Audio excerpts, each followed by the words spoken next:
Bonjour à tous, je suis Émilie du blog Parents Voyageurs. Chaque semaine, on va parler voyage en famille, mais aussi nous allons partir à la rencontre de certaines familles inspirantes. Alors installez-vous confortablement et bienvenue dans ce nouvel épisode. Bonjour les parents voyageurs, j'espère que vous allez bien. Alors cette semaine, j'avais envie de vous proposer un podcast qui était plutôt d'actualité, c'est-à-dire la vie sans école, le télétravail à la maison avec les enfants. Donc c'est un podcast dans lequel je souhaite vous partager notre organisation parce que pour ceux qui ne suivent pas les informations, en fait en Espagne, ça fait déjà une semaine que nous sommes en confinement. Nous avons un taux de contagion qui est assez élevé et le gouvernement a pris des mesures assez strictes. Donc aujourd'hui, ça fait 6 jours qu'on est en confinement total, ça veut dire qu'on n'a même pas le droit de sortir sur la voie publique pour autre raison que d'aller faire des courses ou aller à la pharmacie ou à l'hôpital. Et la police veille au grain.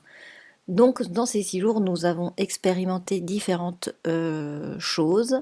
Nous avons déjà vécu certaines émotions et donc dans ce podcast, je voulais vous partager notre organisation, notre planning du quotidien. Alors certes, c'est peut-être pas le planning le plus idéal, mais c'est celui qui nous convient pour le moment. Et je me dis que peut-être vous le partagerez, vous le partagez, ça va peut-être vous aider à organiser le vôtre la semaine prochaine, puisque visiblement, vous êtes aussi consigné à rester à domicile. Alors tout d'abord, comment organiser sa journée avec les enfants à la maison? Alors honnêtement, nous avons décidé de mettre en place un planning dès le premier jour avec des créneaux horaires dédiés à certaines activités. Ça permet de structurer nos journées et comme ça les enfants, ils savent ce qu'ils doivent faire et à quel moment. Donc clairement, bon, faut être honnête, ça nous permet aussi de ne pas céder à la facilité de les mettre devant la télé facilement. On structure nos journées, on s'organise en fonction des activités et les enfants, ils savent maintenant quel moment ils peuvent jouer, à quel moment ils peuvent regarder la télé, à quel moment on doit faire l'école, etc. Tout le monde est structuré et organisé et puis ça évite les maman, dans combien de temps je peux aller dehors, maman, dans combien de temps on fait l'école, ok, maman, on fait la peinture, etc. Donc ça simplifie vraiment l'organisation de la journée. Le planning à nous, parents, ça permet de savoir aussi ce qu'on doit faire avec les enfants sans devoir trop se casser la tête. Ça nous simplifie vraiment le côté charge mentale, je vais dire, parce qu'on sait ce qu'on doit faire à quelle heure. Et notamment quand on fait des échanges de partage de garde, donc quand moi je vais travailler et que Denis reprend la garde des enfants, au moins lui il sait, ah bah il est 11 heures, on doit faire ça. Donc c'est dans la continuité de l'organisation de la journée. Donc du coup c'est hyper simple pour tout le monde et on perd pas de temps dans la négociation, dans rien. Alors les plages horaires sont définies en fonction des activités et sont définies en fonction des enfants. Alors je vous partage dans les grandes lignes notre quotidien et nos plages horaires qu'on a mis en place. Donc le matin, les enfants, ils doivent être prêts pour 10 heures. Donc quand je dis ils doivent être prêts, c'est-à-dire qu'ils sont dents brossées, ils sont lavés, ils sont habillés, ils sont prêts pour commencer la journée. Donc ça, c'est de base pour essayer de garder un rythme euh, classique parce qu'en quarantaine, on n'est pas en vacances. Donc pour garder la continuité d'organisation quotidienne, on a mis ça en place. On ne reste pas en pyjama toute la journée, sauf le week-end. De 10 heures à midi, on fait école. Donc on a des exercices qui sont donnés par la maîtresse, qu'elle nous envoie par email. Après, sinon, on va fouiller sur Pinterest. Et depuis que la France est aussi en confinement, maintenant, il y a certaines marques qui mettent des ressources gratuites pour les parents, pour les aider, enfin pour aider les parents à occuper les enfants. Donc je vous mettrai les liens dans les notes de l'épisode. De midi à 13 heures, ce sont les jeux dehors quand il fait beau, ou jeux à l'intérieur quand il fait pas beau, mais en solo. Ça veut dire que les enfants, ils sont un peu comme en récré, c'est-à-dire qu'ils ont 1 heure devant eux où ils font ce qu'ils veulent. Donc idéalement, c'est dehors quand il fait beau, on a la chance d'avoir un jardin. Sinon, c'est à l'intérieur. L'idéal, c'est que nous, on ne soit pas avec eux. Ils soient autonomes, ils s'amusent tout seuls, ils jouent tout seuls entre eux.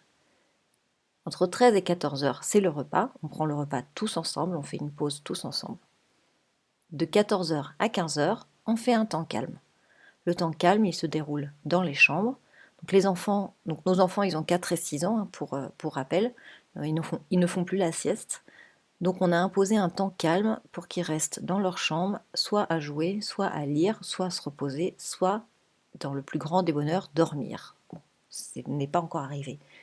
Mais nous, pendant ce temps-là, ça nous permet de souffler et d'avoir un temps rien qu'à nous deux, où on peut soit travailler si on a une obligation, mais ça peut aussi être un temps où on est à deux, tranquillement, où on peut discuter, parce que finalement, vous allez vite vous rendre compte que des temps à deux, il n'y en a pas tant que ça. Des temps où on peut discuter tranquillement sans qu'il y ait un enfant qui nous appelle à tout bout de champ, c'est un petit peu compliqué.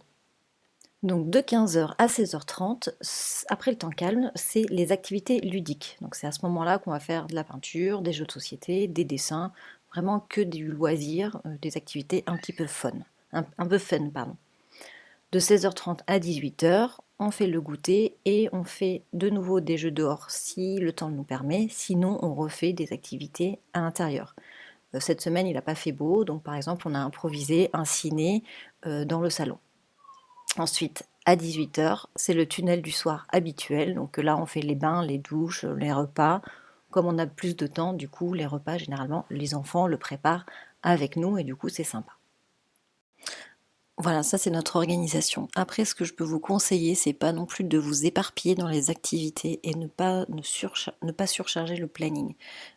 Une activité, c'est bien, c'est pas la peine de prévoir 10 000 trucs parce que vous allez vous rendre compte que vous allez vous essouffler en termes d'idées et ça va vous prendre beaucoup trop d'énergie. Une activité, franchement, ça suffit largement. Gardez de l'énergie parce qu'il faut tenir aussi dans le temps. Alors, concernant le télétravail, là c'est un petit peu plus compliqué parce qu'il faut vraiment trouver le bon timing pour alterner la garde de l'un et de l'autre.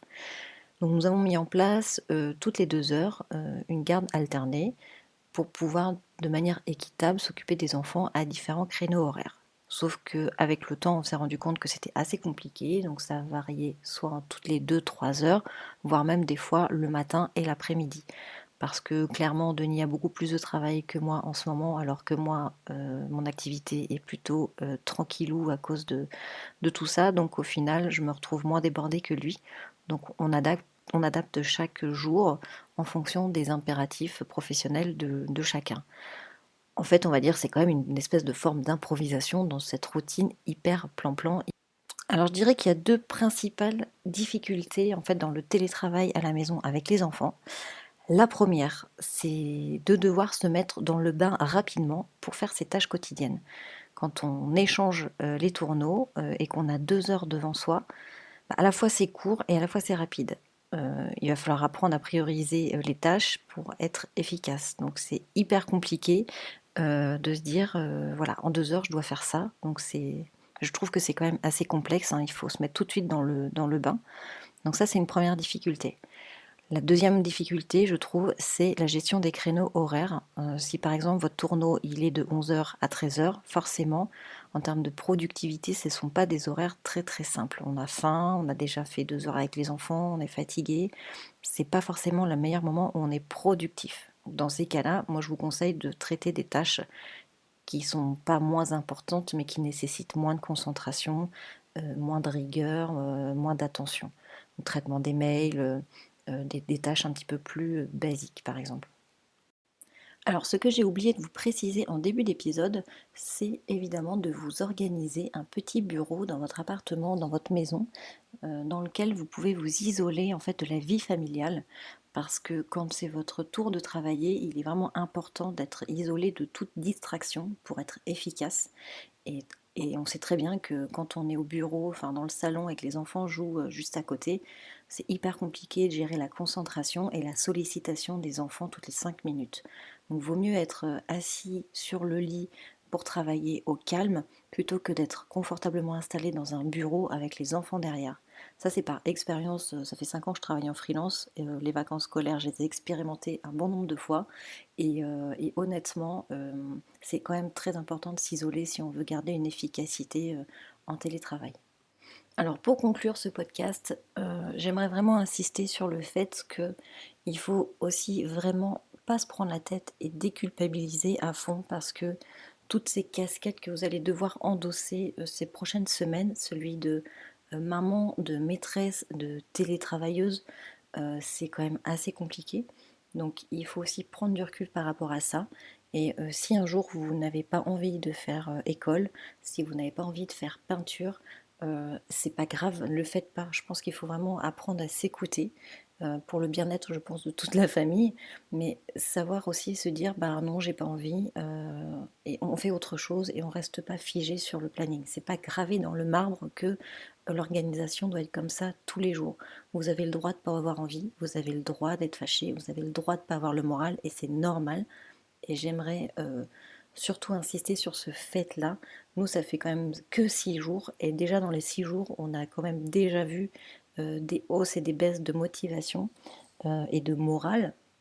Parce que rester enfermé chez soi, c'est quand même pas rien, le fait de ne pas pouvoir sortir. Donc, déculpabiliser, souffler et profiter. C'est aussi un moment où on peut redécouvrir ses enfants autrement, qu'on peut faire des activités qu'on n'a pas le temps de faire. Et je pense qu'il faut aussi relativiser et pas se mettre trop de pression. Je pense que c'est le conseil de base. Vous devez faire l'école, mais vous n'êtes pas maîtresse. Donc ne vous mettez pas des exigences de maîtresse d'école. Donc voilà, si vous deviez retenir qu'une chose de ce podcast, c'est vraiment ça, parce que je pense que c'est important pour tout l'équilibre, l'équilibre de toute la famille. Voilà, en tout cas, je vous souhaite une belle semaine. La semaine prochaine, je vous donne rendez-vous pour un nouvel interview. Je vous souhaite bon courage, prenez soin de vous et à très vite. Bisous, ciao.